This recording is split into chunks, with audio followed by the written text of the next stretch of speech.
কারো মাথায় বাড়ি দিয়ে আপনি আমি কোনো দিনও সফলতা আনতে পারবো না। যদিও বা আপনি আমি সৎ পথে মন মানসিকতা ঠিক করে যদি জীবনযাপন করতে না পারি, যদিও বা কারো মাথায় দিয়ে আজকে যদি আমি 1,00,000 টাকা ইনকাম করলেও কালকে সকালে আপনার 1,00,000 টাকা থাকবে না। কিন্তু কারো মাথায় বাড়ি দিয়ে আপনি যে পাপ করেছেন সেই পাপটা আপনি জমা রেখে দিচ্ছেন, কিন্তু আপনি যে টাকা ইনকাম করেছেন টাকাগুলো কিন্তু আপনার কাছে থাকবে না, টাকাগুলো চলে যাবে। আপনি কর্ম করলেও আপনি যে টাকা ইনকাম করবেন সেগুলো চলে যাবে, কিন্তু আপনার টাকা থাকবে না। সুতরাং সৎ পথের ইনকাম যেগুলো করবেন এগুলো দিয়ে যদি আপনি যে কোনো সংসারে খাজুবি খরচ করেন এগুলো আপনার জন্য সম্পদ হয়ে দাঁড়াবে। ইহকাল হোক বা পরকাল আপনার পাশে এগুলা খাঁটি হিসেবে দাঁড়াবে। আপনি কারো মাথায় বাড়ি দিয়ে যদি 1,00,000 টাকা ইনকাম করলেন সেই টাকাগুলো কিন্তু আজকে করলে কালকে সকালে থাকবে না, সেগুলো চলে যাবে।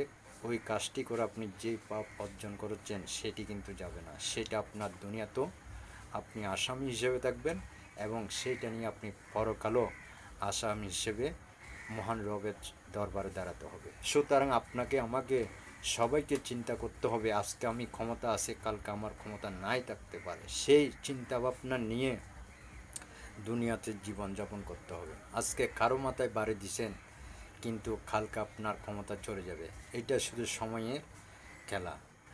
কারো ক্ষমতা ছিল তারা চলে গেছে, কিন্তু আজকে আপনার ক্ষমতা আসছে, আপনিও তার মাথায় বাড়ি ওনার মাথায় বাড়ি টাকার জন্য কারো সম্পদ দখলদারি, কারো মাথার উপর বাড়ি, আপনার জন্য কত মানুষ কষ্টে আছে।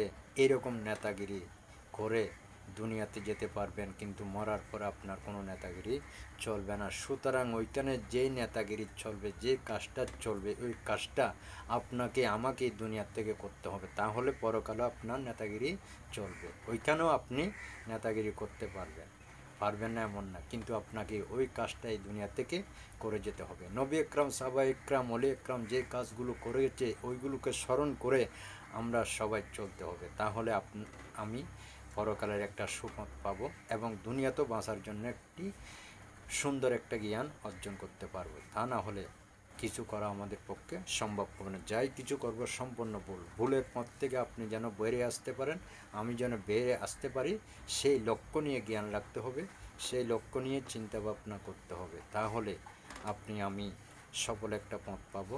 দুনিয়াতে যদিও 10তলা বিল্ডিং বানাতে না পারি, পরকালেও অন্তত একটু সুখে থাকতে পারবো, যে চিন্তাধারা করে চলাফেরা করবেন।